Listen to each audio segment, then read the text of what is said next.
Next आता है mitochondria.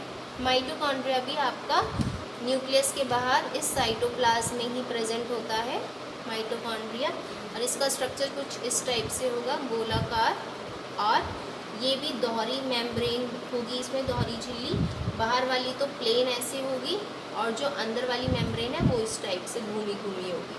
ठीक है, ऐसे फिंगर जैसे बन जाएंगे इस टाइप से।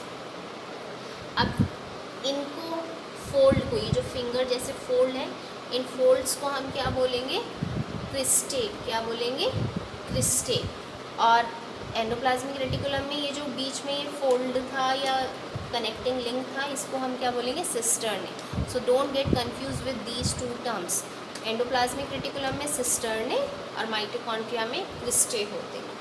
ठीक है, अब माइटोकॉन्ड्रिया में भी जो अंदर वाली फोल्डिंग्स होती हैं, ये क्रिस्टे होते हैं, इनके ऊपर भी छोटी छोटी कणिकाएँ होती हैं जिनको हम ऑक्सीजोम्स बोलते हैं। क्या बोलते हैं? ऑक्सीजोम्स। ठीक है, और बाहरी और अंदर वाली मेम्ब्रेन के बीच में जो ये स्पेस होता है, खाली जगह होती है, उसको बोलते हैं माइटोकॉन्ड्रियल मैट्रिक्स। Mitochondrial matrix. ठीक है, अब आपने पहले भी पढ़ा हुआ होगा कि माइटोकॉन्ड्रिया को हम कोशिका का ऊर्जा घर भी कहते हैं। क्या कहते हैं? पावर हाउस, ऊर्जा घर, जहाँ से सेल को ऊर्जा मिलती है, क्योंकि माइटोकॉन्ड्रिया ही हम जो खाना खाते हैं उस खाने में से एनर्जी को प्रोड्यूस करता है।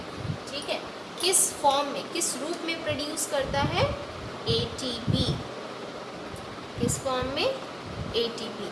जो हमने खाना खाया वो ऑक्सीजन के साथ मिक्स होके क्या प्रोड्यूस करता है? एनर्जी। किस फॉर्म में? एटीपी के फॉर्म में। एटीपी की फुल फॉर्म क्या होती है? Adenosine triphosphate. Adenosine triphosphate. ठीक है, इसी वजह से इस प्रोसेस में एनर्जी प्रोडक्शन में, मतलब ऊर्जा प्रोड्यूस करने में सबसे मेन काम सेल का कौन सा कोशिका अंग करता है? माइटोकॉन्ड्रिया। और इसी क्वालिटी की वजह से हमने इसको कहा है power house of the cell या फिर कोशिका का ऊर्जा घर। नेक्स्ट टॉपिक आपका प्लास्टिड्स, लवक, जो हमने अभी लास्ट पढ़ा था कि ये लवक एनिमल में नहीं होते, प्लांट्स में प्रेजेंट होते हैं। ये आपके 3 टाइप्स के होते हैं। क्लोरोप्लास्ट, जिसे आप हरित लवक बोलते हो। मैंने आपको बताया था कि प्लांट की लीव, स्टेम, ये सब ग्रीन कलर की किस वजह से होती हैं? इस हरित लवक की वजह से। ल्यूकोप्लास्ट, जिसको अवर्णी बोलेंगे, और ल्यूकोप्लास्ट एक रंगहीन लवक है। ठीक है, और ये ज़्यादातर प्लांट्स की जड़ों में प्रेजेंट होता है। थर्ड आपका क्रोमोप्लास्ट, जिसे वर्णी लवक बोलेंगे, और जो आपके फल और फ्रूट्स वगैरह, फ्लावर्स के जो एक कलर्स होते हैं डिफरेंट, रेड, ऑरेंज, येलो, ये सब, ये कौन से लवक की वजह से होता है? क्रोमोप्लास्ट, वर्णी लवक की वजह से। ये क्लोरो है, ये क्रोमो, हरित, वर्णी, और ये सिर्फ प्लांट्स में होते हैं, एनिमल्स में नहीं होते। वही दोबारा से थोड़ा सा डिटेल में पढ़ लेते हैं। क्लोरोप्लास्ट को हम हरित लवक कहेंगे, ये हरे रंग का होता है। और ये क्लोरोप्लास्ट के अंदर, इस क्लोरोप्लास्ट को साइंटिस्ट ने माइक्रोस्कोप के अंदर देखा। तो जो माइक्रोस्कोप के अंदर देखा तो इन्होंने देखा कि इसके अंदर ये एक ऐसा इस टाइप से एक बॉक्स मान लीजिए, इस बॉक्स के अंदर हरे रंग का लिक्विड प्रेजेंट होगा या पिगमेंट प्रेजेंट होगा, जिसकी वजह से प्लांट हमें ग्रीन कलर का नज़र आता है। तो वो जो हरे रंग का होता है क्लोरोप्लास्ट के अंदर, उसको हम बोलते हैं पर्णहरिम। आपने पहले भी पढ़ा होगा, उसे हम क्लोरोफिल बोलते हैं। इस क्लोरोफिल की वजह से ही प्लांट हमें ग्रीन कलर का नज़र आता है। अब इस क्लोरोप्लास्ट को साइंटिस्ट ने माइक्रोस्कोप के अंदर देखा तो इसका स्ट्रक्चर कुछ वही डबल मेम्ब्रेन था ये भी। ठीक है, उस स्ट्रक्चर को काटा तो ये कट करने के बाद डबल मेम्ब्रेन है ये। अंदर उन्होंने देखा ऐसे छोटे छोटे जैसे सिक्के होते हैं, सिक्कों एक के ऊपर एक सिक्के ऐसे रखे हुए हैं। ठीक है, तो अगर हम यहाँ पे एक सिक्के की बात करें तो इसका साइंटिस्ट ने नाम दिया थाइलाकॉइड। थाइलाकॉइड, ठीक है, और इसी थाइलाकॉइड पे ये पर्णहरिम क्लोरोफिल के अणु लगे रहते हैं। ठीक है, अगर हम इस पूरे सिक्कों की इस पूरे इसको बोले पूरे स्टैक की बात करें तो इसको हम बोलते हैं ग्रेना। ठीक है, अगर एक सिक्के की बात करें तो वो कहलाएगा थाइलेकॉइड। और जैसे कि आपको पता है कि ये जो पर्णहरिम होता है, ये क्लोरोफिल होता है, ये फोटोसिंथेसिस प्रोसेस में हेल्प करता है। फोटोसिंथेसिस मतलब प्रकाश संश्लेषण। प्रकाश संश्लेषण मतलब जिस प्रोसेस की हेल्प से प्लांट्स खाना बनाते हैं। तो जो प्लांट्स खाना बनाते हैं खुद से, उसमें किस किस चीज़ की ज़रूरत होती है? प्रकाश की, इस क्लोरोफिल की, वाटर की। ठीक है, प्लांट्स को किस किस चीज़ की ज़रूरत होती है? वाटर, क्लोरोफिल, प्रकाश और कार्बन डाइऑक्साइड। तो इन चारों को मिला के प्लांट्स कौन सा प्रोसेस करते हैं? फोटोसिंथेसिस प्रोसेस करते हैं, और इसी प्रोसेस को हम प्रकाश संश्लेषण कहते हैं। और क्योंकि ये जो प्लांट्स के अंदर खाना बनाया जाता है, ये किसके अंदर बनाया जाता है? इन क्लोरोप्लास्ट के अंदर ही बनाया जाता है। इसी वजह से इन क्लोरोप्लास्ट को हम प्लांट की रसोई भी कहते हैं। क्या कहते हैं? किचन, रसोई ऑफ पादप। क्लोरोप्लास्ट हरित लवक को हम रसोई ऑफ पादप भी बोलते हैं। नेक्स्ट अवर्णी लवक ल्यूकोप्लास्ट, जैसे कि मैंने बताया था, ये रंगहीन होता है और ये सिर्फ वहीं प्लांट के उसी पार्ट में प्रेजेंट होगा जहाँ तक सूर्य की रोशनी नहीं पहुँचती, जैसे कि जड़ें। ठीक है, और जड़ों में क्या होता है? फूड स्टोर होता है, प्लांट्स का फूड स्टोर होता है in the form of starch. अब जैसे आपके आलू, गाजर, ये सब कहाँ है? जड़ों में ही होती है, तो ये फूड है आपका। ठीक है, तो ये उनमें रूट्स में प्रेजेंट होता है, ये ल्यूकोप्लास्ट। थर्ड वर्णी लवक, जिसको क्रोमोप्लास्ट बोलते हैं, ये रंगीन होता है। इसी वजह से जो आपके फ्लावर और फ्रूट्स होते हैं वो रंगीन होते हैं। नेक्स्ट आपका ऑर्गेनल है गोल्जी काय, जिसे आप गोल्जी बॉडी या गोल्जी कॉम्प्लेक्स भी बोलते हैं। ये नाम क्यों रखा गया है? क्योंकि एक कैमिलियो गोल्जी नामक के साइंटिस्ट थे, उन्होंने ही सेल के अंदर इस स्ट्रक्चर को डिस्कवर किया था, तो उन्हीं के नाम पे इसका नाम रख दिया गया गोल्जी काय। गोल्जी काय का एक दूसरा नाम भी है डिक्टियोसोम। क्या नाम है? डिक्टियोसोम। और ये गोल्जी काय कहाँ प्रेजेंट होते हैं? न्यूक्लियस के बाहर, साइटोप्लाज्म के अंदर। लेकिन ये कहाँ प्रेजेंट होंगे? अभी हमने एंडोप्लाज्मिक रेटिकुलम पढ़ा था, एंडोप्लाज्मिक रेटिकुलम के पास में ही प्रेजेंट होते हैं। जैसे मान लीजिए मैंने यहाँ सेल है, ये बीच में केंद्र, यहाँ पे मान लीजिए एंडोप्लाज्मिक रेटिकुलम है हमारे, तो इसी के पास आपके ये भी प्रेजेंट होंगे गोल्जी काय। ठीक है, अब ये मैंने स्ट्रक्चर बनाया, ये भी आपका दोहरी मेम्ब्रेन ही होता है, दोहरी मेम्ब्रेन। अब इस स्ट्रक्चर में इस टाइप से ये छोटी छोटी कुटिकाएँ होती हैं, मतलब इसी में से ये छोटे छोटे पार्ट्स कट जाते हैं गोल गोल। ठीक है, तो इनको हम कुटिकाएँ बोलते हैं या फिर वेसिकल्स बोलते हैं। और जैसे माइटोकॉन्ड्रिया में हमने वो फिंगर की तरह ऐसे अंदर थे, यहाँ पे उनको हमने क्रिस्टे बोला था, ये फिंगर की तरह। ठीक है, और इसमें एंडोप्लाज्मिक रेटिकुलम में हमने इन पार्ट्स को क्या बोला था? सिस्टर्ने। ठीक है, तो गोल्जी बॉडी में भी जो ये फोल्डिंग्स होते हैं, इनको हम सिस्टर्ने बोलते हैं। क्या बोलते हैं? Cisternae. Don't get confuse, mitochondria वाले में हम क्रिस्टे बोलते हैं, एंडोप्लाज्मिक रेटिकुलम और गोल्जी काय में सिस्टर्ने बोलते हैं। और ये जो पार्ट्स कट जाते हैं इसी में से, उनको हम कुटिकाएँ या वेसिकल्स बोलते हैं। गोल्जी काय का दूसरा नाम है डिक्टियोसोम। अब इसका काम क्या होता है?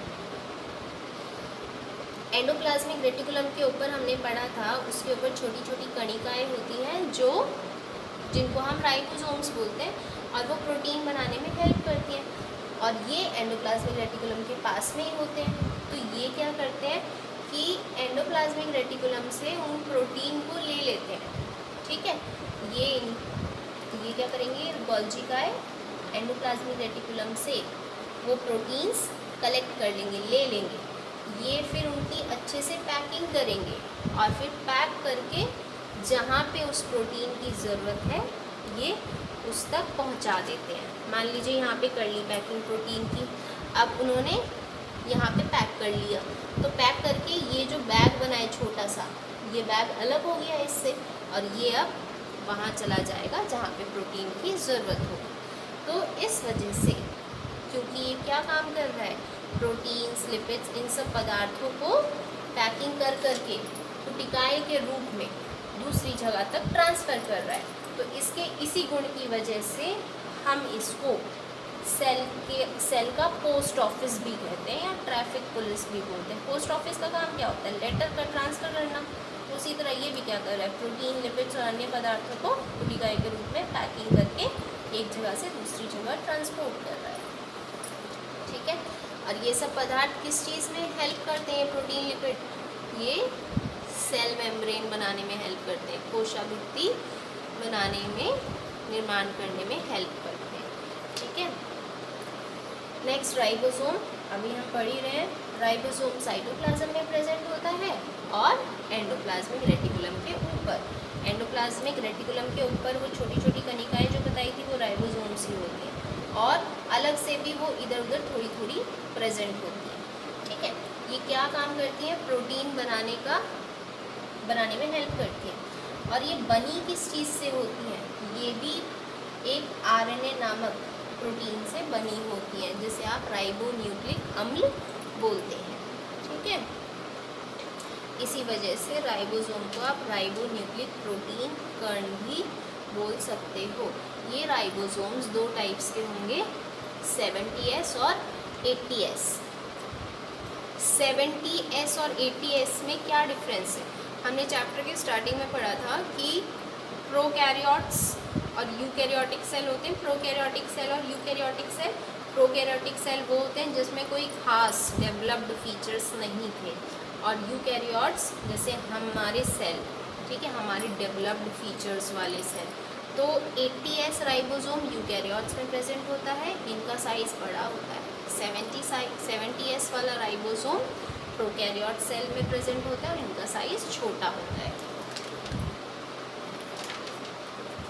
Last is lysosomes. जो लाइसोसोम्स होते हैं ये भी आपका साइटोप्लाज्म में प्रेजेंट होगा। ये सिंगल मेम्ब्रेन होता है, ठीक है, सिंगल मेम्ब्रेन होता है, और इसका स्ट्रक्चर कुछ खास नहीं होता, सिर्फ ऐसे गोले गोले से छोटे छोटे प्रेजेंट होते हैं। ठीक है, इसका काम क्या होता है कि इसके अंदर बहुत सारे एंजाइम्स प्रेजेंट होते हैं। किसके अंदर, लाइसोसोम्स के अंदर बहुत सारे एंजाइम्स प्रेजेंट होते हैं। एंजाइम्स को हम विकर बोलते हैं, विकर। ठीक है, एंजाइम्स का मैंने एक काम बताया था, ये कुछ केमिकल्स होते हैं जो पाचन में हेल्प करते हैं।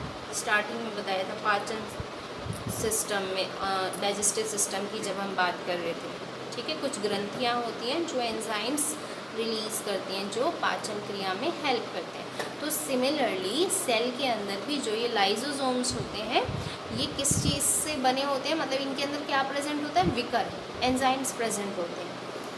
ठीक है, और इन लाइसोसोम्स जो ये सेल के अंदर होते हैं, ये बनते किससे हैं, ये हमारे गोल्जी बॉडी और एंडोप्लाज्मिक रेटिकुलम से ही बनते हैं।